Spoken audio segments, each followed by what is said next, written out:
A tecnologia, ela nos deu um poder que parece quase mágico, né? É um mundo inteiro ali na palma da mão.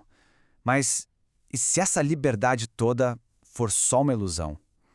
Hoje a gente vai mergulhar numa ideia bem perturbadora. A ideia de que talvez a nossa liberdade na era digital seja, na verdade, a prisão mais bem feita, mais sofisticada que já existiu. Fica a pergunta: será que a gente está mesmo no comando? Ou será que somos prisioneiros voluntários numa gaiola de ouro digital? Essa pergunta aqui, ela é o fio da meada da nossa análise de hoje. É uma ideia que, vamos combinar, dá um certo calafrio, né? Mas é por isso mesmo que ela é tão importante. A gente precisa olhar para além do brilho das telas e tentar enxergar a estrutura, sabe? Aquela coisa invisível que está moldando nossa vida, nossos desejos, até o jeito que a gente pensa. E para ajudar a gente a desembolar esse novelo, vamos chamar para conversa dois pensadores que, olha, parecem ter previsto tudo isso muito antes de virar nossa realidade. Imagina a cena. Pensa comigo. Um café, desses bem modernos, sabe? Todo mundo com seu celular, seu notebook, todo mundo conectado. Mas será que estão conectados entre si? Ou com o lugar? Talvez não. É nesse cenário que a gente vai colocar as nossas duas figuras centrais. De um lado, Martin Heidegger, o filósofo que pensava sobre a existência, sobre o que é ser. Do outro, Herbert Marcuse, um cara que era um baita crítico da sociedade. Eles não são do nosso tempo, mas o jeito que eles entendem o que a gente vive hoje é de arrepiar de tão preciso. E olha só, aqui a tensão principal já fica clara. De um lado, o Heidegger, com a pergunta super profunda, como é que a tecnologia muda o jeito que a gente enxerga o mundo, é uma questão quase, sei lá, existencial. Já do outro lado, o Marcuse chega com um olhar mais político e pergunta como é que essa mesma tecnologia é usada para controlar as pessoas. Então, percebe, são duas lentes diferentes olhando para o mesmíssimo problema. E é justamente por isso que a análise fica tão rica. Então, vamos começar pela visão do Heidegger. Para ele, existe um perigo real, um perigo para a nossa própria existência no jeito que a gente se relaciona com a tecnologia. E não é só sobre se distrair com o celular, não. O buraco para ele é muito mais embaixo. Essa frase é pesada. Pensa bem no que ela quer dizer. O que é um recurso? É algo para a gente usar, otimizar e, no fim, descartar. Quando a tecnologia bota essa lente na nossa frente, uma floresta deixa de ser uma floresta e vira madeira. Um rio vira potencial hidrelétrico. E as pessoas? As pessoas viram capital humano, viram perfis para analisar, dados para vender. A gente perde o que nos faz únicos, a nossa essência, sabe? E vira só mais uma pecinha numa máquina gigante de otimização. Deixamos de ser o objetivo final para virar um meio para outra coisa. E isso aqui, nossa, isso aqui ilustra perfeitamente o que ele queria dizer. Pensa no nosso dia a dia. A selfie na viagem, a foto da comida, o vídeo do show. A experiência em si parece que não é mais vivida de forma direta, né? Ela é capturada, ela passa pela tela, ela é arquivada. O objetivo parece que não é mais estar ali, no momento, mas sim ter o registro daquele momento, para mostrar depois. A vida vai virando uma coleção de posts, um feed, esperando like, esperando a validação de alguém. A gente troca a experiência de verdade pela representação dela. E aqui está o pulo do gato para o Heidegger. O problema não é o aparelho, não é o celular ou o computador. É a mentalidade que vem com eles. A tecnologia, no fundo, nos ensina a ver tudo como algo a ser usado. E isso nos impede de ter uma relação verdadeira, autêntica com o mundo. A nossa existência real, o nosso ser, acaba soterrado debaixo de uma avalanche de notificações, de feeds que nunca acabam e daquela ansiedade de ter que estar sempre online, sempre produzindo, sempre disponível. Ok, agora vamos mudar a lente e olhar pela perspectiva do Marcuse. Se o Heidegger estava preocupado com a ontologia, ou seja, com a natureza da nossa existência, uma coisa mais filosófica, o Marcuse tem um foco mais social, mais pé no chão. Ele quer saber como o sistema usa essa nova realidade tecnológica para criar um tipo específico de pessoa. E ele dá um nome para isso: o homem unidimensional. Para o Marcuse, a tecnologia na sociedade de hoje não tem nada de neutra. Pelo contrário, ela é uma ferramenta poderosíssima de controle. A gente acha que ela nos serve, mas, na verdade, somos nós que servimos a ela. O sistema bombardeia a gente com propaganda o tempo todo, criando desejos por coisas que, no fundo, a gente nem precisa. E essa busca sem fim por consumir deixa a gente ocupado, cansado e, principalmente, obediente.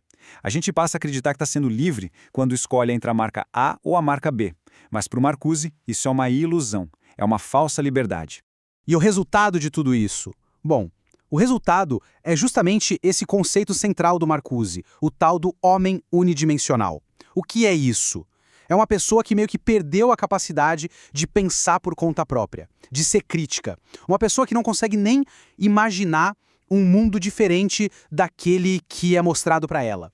A vida dela fica achatada, sabe? Reduzida a uma única dimensão, a do sistema que está aí. Vamos ver as características disso mais de perto. Primeiro, essa pessoa não questiona. Por quê? Porque o sistema já entrega todas as respostas de bandeja. Segundo, ela perde a capacidade de transcendência. Nome complicado, mas a ideia é simples. É a habilidade de imaginar que as coisas poderiam ser de outro jeito. Ela simplesmente não consegue pensar numa outra forma de viver, de trabalhar. E o mais perigoso de tudo, essa pessoa tem certeza absoluta de que é livre, porque ela confunde a liberdade de comprar com a verdadeira liberdade de existir. Certo. Agora vamos juntar as peças do quebra-cabeça. Quando a gente combina o olhar do Heidegger sobre a essência da tecnologia com a crítica social do Marcus, a gente chega numa conclusão bem perturbadora sobre o nosso momento atual. A gente chega na ideia da prisão confortável.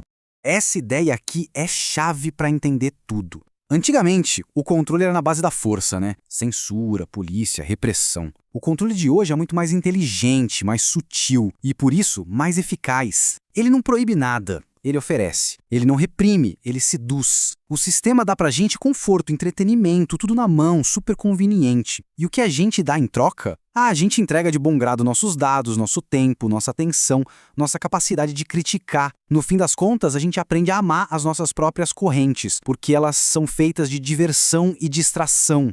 E aí a gente volta para o Heidegger, porque essa é a grande ilusão. A gente acha que domina a tecnologia, né? O celular está no meu bolso, eu uso quando eu quero. Só que não, a estrutura da tecnologia já enquadrou o nosso jeito de pensar. A gente não decide mais o que é importante, o algoritmo decide pela gente. Nossas opiniões vão sendo moldadas pelas bolhas em que a gente vive. Nossas emoções são manipuladas pelo design dos aplicativos. A gente deixa de ser alguém que pensa para se tornar alguém que apenas reage. Reage a estímulos digitais um atrás do outro. E essa frase resume tudo. É a síntese do pensamento dos dois. A prisão de hoje não tem grades de ferro, tem telas que brilham. Não tem guardas, tem algoritmos e notificações. E o mais genial de tudo, olhando pelo lado do sistema, é que essa prisão é confortável. Ela nos dá tudo o que a gente acha que quer. E é exatamente por ser tão confortável que fica quase impossível de enxergar e mais difícil ainda de querer escapar. Beleza.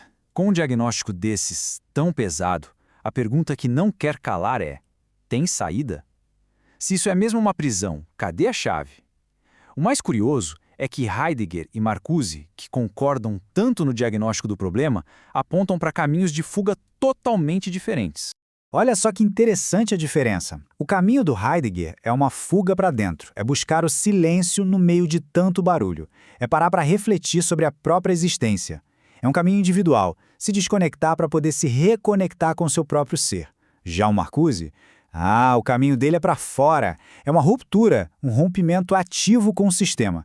É um caminho coletivo que envolve criar uma consciência política, se recusar a jogar o jogo, dizer não para as necessidades falsas que o sistema empurra para a gente. Um é um caminho de reflexão, o outro, um caminho de revolução. E no final, esse diálogo todo nos deixa com essa pergunta, que sai daquele café filosófico e entra direto na nossa vida. Será que quem controla a tecnologia somos nós? Ou será que já estamos sendo controlados por ela? Não tem resposta fácil, não tem fórmula mágica. Talvez a liberdade não seja um lugar onde se chega, mas sim uma pergunta que a gente tem que se fazer a todo momento. Toda vez que se pega o celular, que se abre uma rede social, que se faz uma compra online. O primeiro passo para achar uma saída, talvez, seja só admitir a possibilidade de que se está, de fato, numa prisão. A reflexão, ela começa agora.